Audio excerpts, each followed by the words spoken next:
Hey, Christy here with Make Everyday Colorful. Today I'm showing you a video on how to make white clover jelly. It is super easy and I'm going to tell you what you need before we get started. So you're going to need 2 cups of flowers that you're going to pick, and that's just the flowers. Try to get the stems off. You're going to need 2 cups of boiling water, 2 1-pint jars. Sometimes I usually sterilize like an extra jar, a little jar, just in case I have overflow. 3 tablespoons of pectin. You can go by your manufacturer's instructions for that because you may need more or less. And actually, if you want it to not be as thick, because mine's kind of thick, you could actually put less pectin, maybe like 2.5 tablespoons. So you just kind of, adjust it to how thick you like it. But I usually go off of the manufacturer's instructions on the pectin that I'm using. And 4 cups of sugar, and yeah, that should be it in your 2-pint jars and everything. So that's all you really need to get started with this. So I'm going to show you the rest of the video of what we did to make this jelly. Okay, so something you probably didn't know, these white clover flowers, they actually have a lot of, I'm going to say that wrong, medical purposes. Y'all can correct me on that word. But anyway, so you can pick these and you can make teas out of them. You can make jellies out of them. Just different things like that. So I'm picking these, and I'm gonna just show you. When you pick them, you pick and it breaks off like this, but I usually just use my finger and get just the end of it like this. See?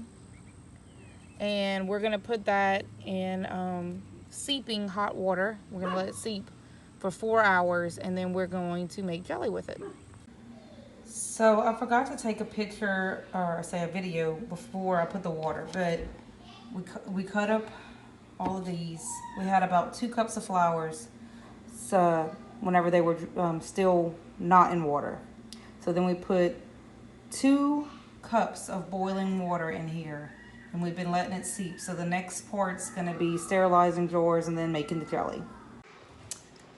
Okay, so this is going to be the white clovers that I'm going to show you. So I have a glass measuring cup, a funnel, and the strainer. Funnel may not really be necessary. I just do it just in case I spill. I guess I feel like it would make me spill less.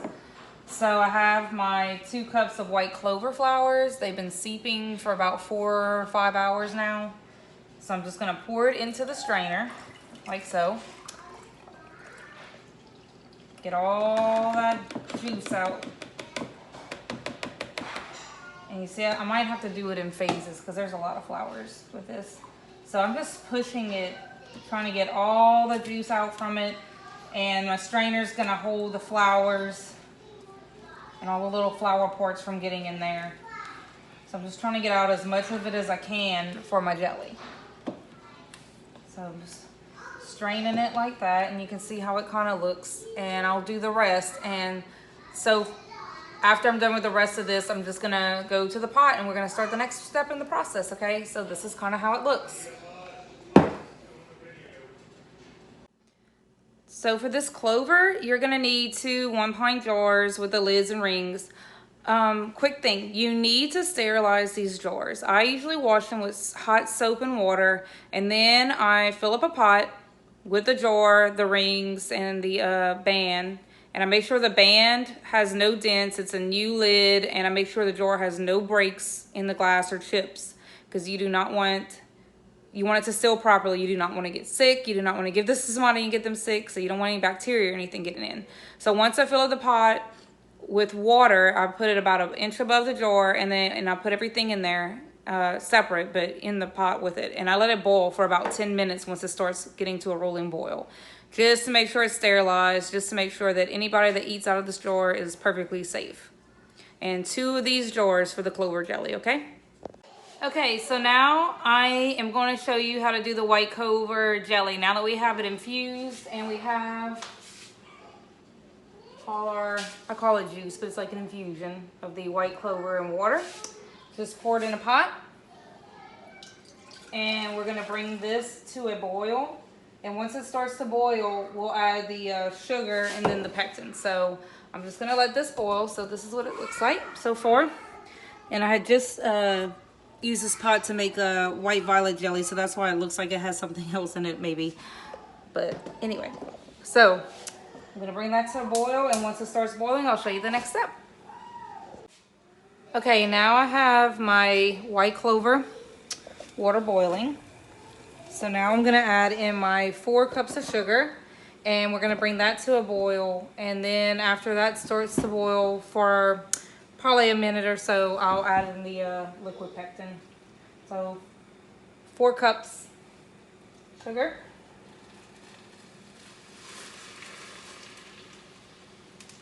Okay, see it in there?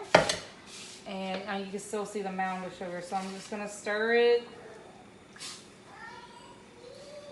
Get it all dissolved and bring it to a boil. And once it starts boiling for like a minute or so, I'm gonna add in the pectin. So I'll show you what that looks like when that happens. Okay, so I have the white clover at a boil now, you can see. It's been boiling for about a minute.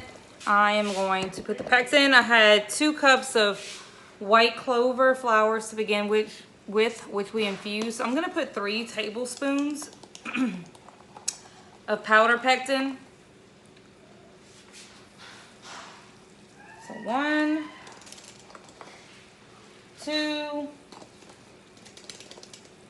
3. I'm gonna stir that, let it dissolve, and then we're gonna let it boil for about 5 minutes, and then it should be done. Okay, so the white clover jelly boiled for 5 minutes with the pectin and sugar. So now what I'm gonna do is pour it in the jars, and I will say this, I should have used a bigger pot because this came close to overflowing a couple times. The reason I used a small pot is last time I think I had only a cup, and I really wasn't doing the math in my head. So a cup was fine of the flowers, but I had 2 cups today, so this little saucepan just wasn't cutting it. But anyway, so just pour it into your jar. And you always want to leave about a 1/4 inch of headspace for when you can it. And I think I needed 2 jars this time, so that's what I'm going to do. See, actually, it's right under 2 jars, so I'll probably just take a little bit out of this jar with the pot holder and pour it into this other jar. Gotta find my pot holder. Oh, there it is. So I had a little bit more in this jar than the other, so I'm gonna try and be careful and pour some in the other one just to make it about even. And then I'm gonna put the lids on, and then I'll be able to do the water bath. There. Okay, so they both have about the same amount now. So that is it. Just put the lids on, put it in a water bath for 10 minutes, and then it should seal, and it'll be so good. This stuff is so good. I've already made them batch the other day, and my kids and I loved it. So I'll show you what it looks like after the water bath. So now I have the 3 jars that I made. I made a white violet jelly and 2 white clovers jellies. So I have them in my pot of water, and you want to have about 1 inch of water above them. And once the water starts to boil, I'm going to let it boil for 10 minutes in the water bath, and then the jar should be sealed. And you can just put them in your pantry, or you can give them out as gifts, pop it open, and start serving it on your food. It's awesome, guys. So if you're new to canning and you're unfamiliar with the water bath, this is the rolling boil. So we let this go for 10 minutes. And once that's done, you literally just turn it off, pull the jars out, and just let them sit. And the seals will pop on the lid, and once you can't pop them anymore once they're on there sealed, and then it's ready to go, and you can put it in your pantry. So I've just got my 3 jars out of the water bath, and you see how you're pushing on it doesn't make that popping noise? That means that they have sealed. So they are ready to go in the pantry once they're completely cooled. And at that point, you could just let it stay in there and just open it whenever you're ready. It does not have to be refrigerated unless it wouldn't seal for some reason. Then you'd want to put it in the refrigerator. But these sealed perfectly, so that's it. And this is white clover jelly. And this is my white violet jelly. Easy as cake, y'all. I wanted to make a quick edit to the last thing I just said. I said that the jars, of course, they need to be sealed without the lid popping. If it pops after you're done sterilizing, sometimes it takes several minutes, but if it just does not seal, it needs to go in the refrigerator. If it does seal perfectly fine, you can put it in the pantry. But once you take it out of the pantry and you open it, it needs to go in the refrigerator. I made it sound like you could just put it back in the pantry. No. Once you open that jar and to eat out of it, it has to go in the refrigerator so it does not go bad. So I wanted to show you what the white clover jelly looked like. This one has actually been refrigerated. The other one's still very hot that I took out, but this is what it looks like. And I hope you enjoyed watching this video. If you like this video, click to subscribe so you can see more videos that I'm going to put up. And you have a blessed day.